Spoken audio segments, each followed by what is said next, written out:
Сен дерсіңдер, сұлулығың бойына сән қып берген, су сұрасаң су емес балқып берген. Бүгінде ардақты Динара, құдағиымыздан айналай, айданадай қызымызды дүниеге алып келген адамыз жасай берсін деп бір құрмет қошемет жасап қойыңыздар. Той, құтты болсын ағайын. Рахмет асаба. Құрметті көпшілік, бүгін той құтты болсын, той-тойға ұласын, әрбір шаңырақта, әрбір отбасыда осындай үлкен тойлар бола берсін. Мына бүгін біз Сапар Құданың шаңырағында тойға келіп отырмыз, тойымыз құтты болсын. Деніңіз сау болсын, осы балалар деп, қыздар деп өміріңізді арнадыңыз. Сізде әке, орны бөлек әке, ардақты әке деп айтсам да болады.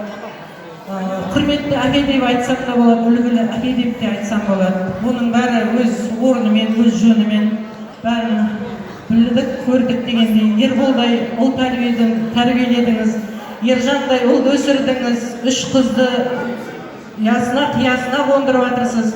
Барлығын табиғадай қылып өсіріп отырғаныңызға сізге мыңда бір рахмет біріншіден.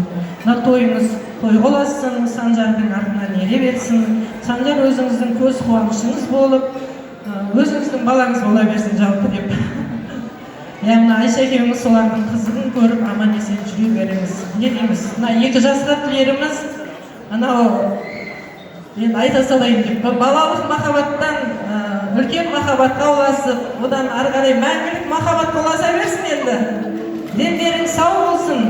Айтады ғой, 2 ғашық сүйген жар, сертке берігін тызар. Жұбын жазбай мәңгілік қосатынмен қосағар деп. Тек қана сол бақыттың базарында, Алланың назарында жүріңдер.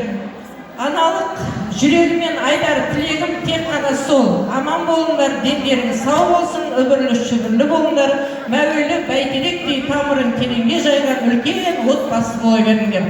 Абыройлы болыңдар, еңбектеріңді бақыттан табыңдар. Тек қана денсаулық, той-тойға ұласын, барлықтарыңызға осындай той тілеймін.